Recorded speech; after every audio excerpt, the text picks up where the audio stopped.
Here it is, Monday the 13th, catching up on some videos here after being away for the weekend. So kind of do a combination garden update and Fertilizer Friday.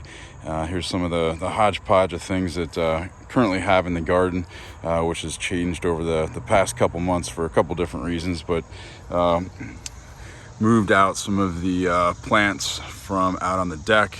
Here's the Mutant X.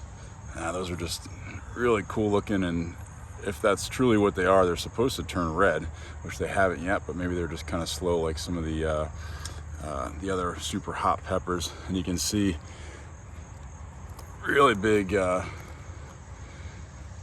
peppers there. Certainly some of the largest super hots that have been growing, so that's cool. Tiny little leftover orange habanero that I just stuck in the garden here, that was in a small little nursery container for the longest time, and just kind of threw it in here. And so that thing is growing. It's kind of neat that it's got a whole bunch of peppers, including some mature orange ones, all from that tiny little plant that must be maybe 6 inches tall or so. And over here, this Brazilian Starfish, which I'll back up and show you in a minute, but just wanted to show this trunk first. Just a really thick wooded trunk that's at least the diameter of a quarter, if not a little bit more there towards the bottom, but just really cool. And I've had to support this thing multiple ways over the past couple months just because it just keeps growing and growing. And right now there's probably at least 100 green and red, or shades of orange and red peppers on there, which are just toppling this thing over. So as you can see, plenty of peppers, and then also plenty of flowers as well. So this thing is just a monster. And there's one other one that I got that is in a bucket, and that one has grown maybe half this size, but still certainly pretty big. Then in the background there, you can just see a wide variety of tomatoes that we've been growing somewhat successfully. I think all the rain has cracked a lot of them, kind of swollen them. So we've been trying to pick those as quick as we can before they split and rot and get eaten up by the insects. But then you can also see there's some super sweet orange cluster tomatoes as well. And they've kind of grown all over the place, and we can pick anywhere between 10 and 50 of those a day. So those have at least been pretty successful.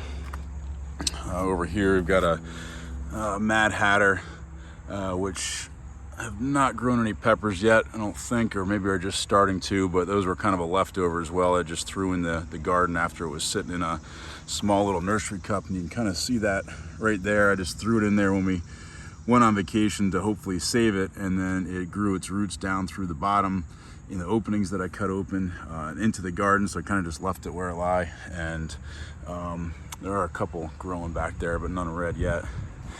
Here's a scorpion plant, also another one that we transplanted from the deck, and you can see there tons of red peppers on that one, as well as a number of green ones. First time growing this one successfully after, I think last year unsuccessfully trying to grow one, but this seems to be doing pretty well in that 5-gallon bucket. And then the white ghost pepper, which I've featured a couple times.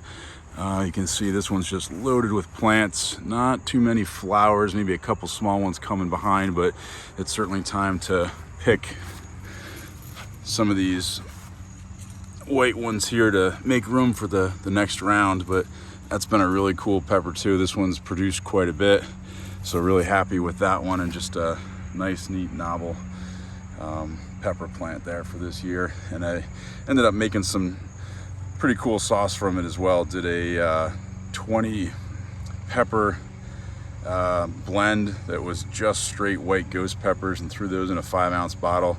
So that's nice and hot, not too much flavor, but I'm going to try another one to thin that out a little bit and add some salt and pepper and vinegar and garlic to make it more of a thinner consistency hot sauce. So to date, I've probably picked close to 700 super hot peppers. Last year I ended up growing about 1,200 peppers in total by the end of the season, which here in Pennsylvania was about mid-November until the first frost came. So this year, with the increased number of varieties and plants, predicting that I should have about 2,500 peppers by the end of the year here. So a couple more solid months at least growing season, and we're on track to do that. So until next time.